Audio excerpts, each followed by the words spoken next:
मरुस्थल में गंगा जल वो कृति के साथ बिताए पलों को ही जीवन के सार्थक क्षण माना करता। और ये कृति है कि कभी जरा सा इशारा तक नहीं किया, कुछ नहीं बताया, क्या क्या नहीं होता रहा होगा।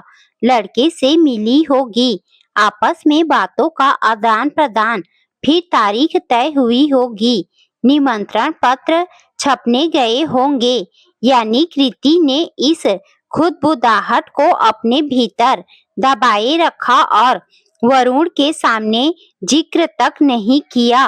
रोज शाम की लंबी मुलाकातों के बाद भी वरुण का मन हुआ निमंत्रण पत्र को फाड़कर टुकड़े टुकड़े कर दे, पर उससे क्या होता, उल्टा पूरे दफ्तर में वही मजाक का पात्र बनता, उसी की हंसी होती।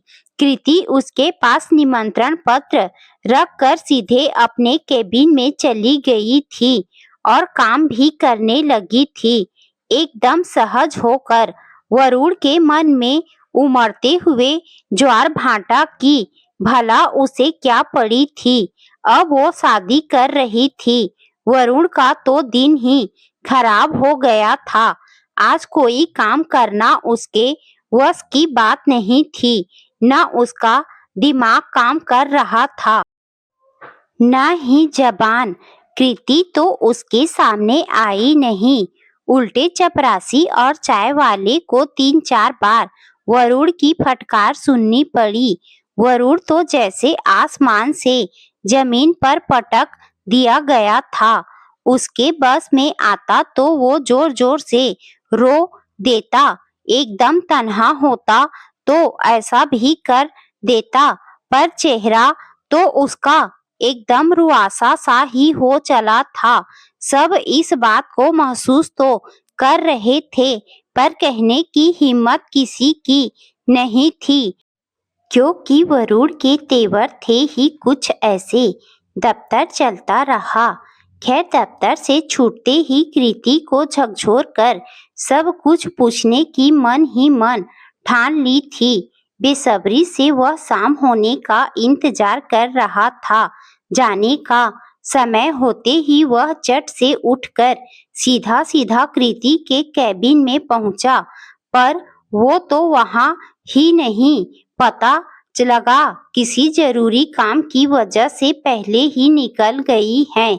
वरुण ने गुस्से में अपनी आंखें बंद कर ली, गई होगी उसी से मिलने जिसके साथ 15 दिन बाद 7 फेरे लेगी। वरुण ने तो अब शब्द भी कहने चाहे, पर उसे नाम ही पता नहीं था। कृति के मंगेतर का कार्ड तो उसने खोलकर पढ़ा तक ना था। क्यों पढ़ता भला, अपनी मौत के फरमान को। वरुण होश खोने लगा था, पर उसने खुद को संभाला, चुपचाप बाहर आया, फिर समय देखा। उफ, आज इतनी जल्दी घर जाकर करूंगा क्या। 9 बजे से पहले उसे आदत ही नहीं थी घर में प्रवेश करने की। उसे 5 वर्षों से कृति की सिर्फ आदत ही नहीं थी, अथवा प्रेम भी था। खैर, अपनी बाइक स्टार्ट करके वरुण ने सबसे पहले उसी रेस्टोरेंट का एक चक्कर लगाया जहां कृति को उसके साथ कॉफी पीना सबसे ज्यादा पसंद था। उसने थोड़ा गौर से देखा, पर कोई कृति जैसी युवती वहां नहीं थी। कैसा पागल था वरुण। लंबी सांस लेकर उसने बाइक घर की तरफ ले ली। वानी ने आश्चर्य से दरवाजा खोला और अचंभित रह गई। उसका अति व्यस्त पति आज 7 बजे घर कैसे आ गया। पहले तो उसके चेहरे पर प्रश्न चिन्ह उभरा, पर फिर वो खुश होकर उसका स्वागत करते हुए बोली, आज आपकी अनुप्रिया की तो लॉटरी लग गई। आवाज सुनकर 3 साल की नन्ही सी बच्ची वरुण के पास दौड़ी आई और वरुण ने उसे गोदी में उठाकर प्यार जताना शुरू कर दिया, मानो अपने मन का सारा दर्द, सब तनाव छिपा लेना चाहता हो। कन्हू से खेलने के बहाने को बहुत सारे सवालों से बच गया जो बानी उससे पूछ सकती थी, पर बानी ने तो सचमुच कोई सवाल नहीं किया। उल्टा उसने जल्दी डिनर बनाकर रात 9:30 से 12 वाली पिक्चर की भी मन ही मन प्लानिंग भी कर डाली। वरुण ने हामी भर दी। वरुण ने कन्हू को प्यार से थाम लिया, पर आज उसे ये एहसास हुआ था कि जो सिनेमा हॉल घर से केवल आधा किलोमीटर भी नहीं था, वहां आज वो बानी के साथ पहली बार फिल्म देखने आया था। फिल्म अच्छी थी, बानी खूब मजे ले रही थी, पर वरुण का मन तो वहां था ही नहीं। उसने एक सेकंड भी स्क्रीन पर अपनी आंख टिका कर नहीं रखी। कभी दाएं देखता, कभी बाएं, कभी यूं ही खड़ा होकर फिर बैठ जाता। 3-4 बार तो वह कन्हू को बानी की बाहों में लेकर टॉयलेट कराने बाथरूम भी गया। उफ, आज वरुण का मन स्थिर था ही नहीं।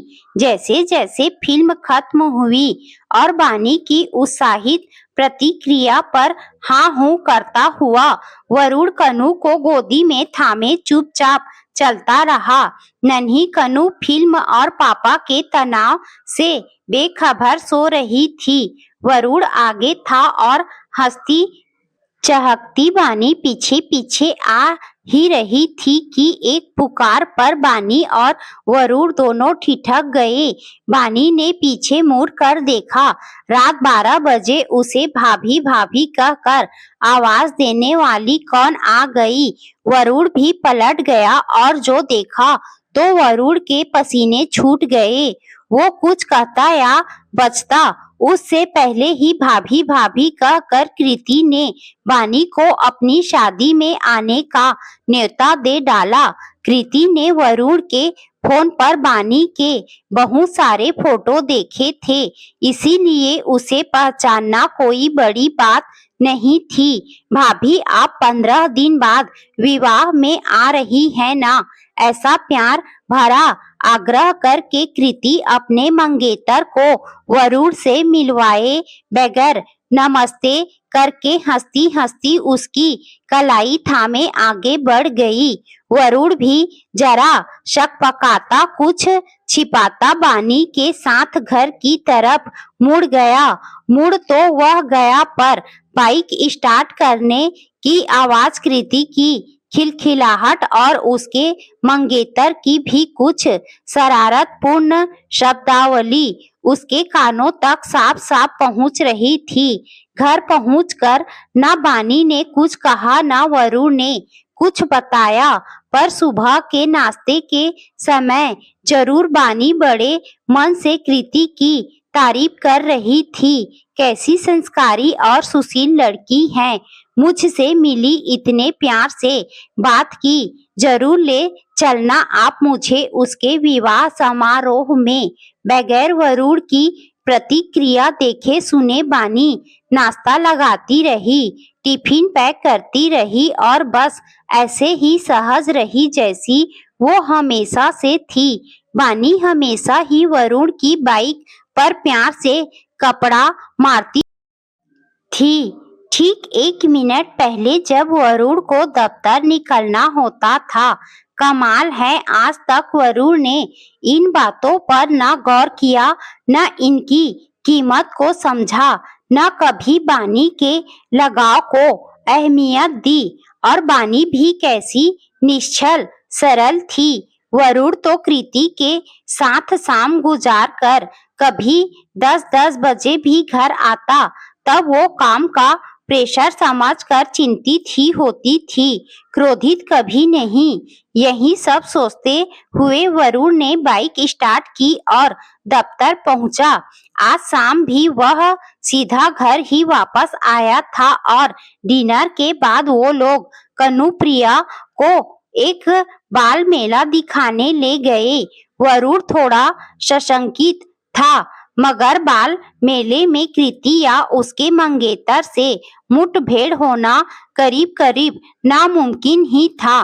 कनू जितनी खुश बाल मेला देखकर हुई थी, उससे कहीं ज्यादा वो अपने डैडी की उंगलियां थाम कर उछल कूद कर प्रसन्न और उत्साहित हो रही थी।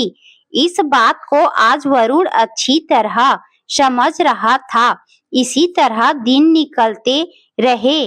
बानी के आग्रह पर वरुण सहपरिवार कृति के विवाह समारोह में शामिल होने गया।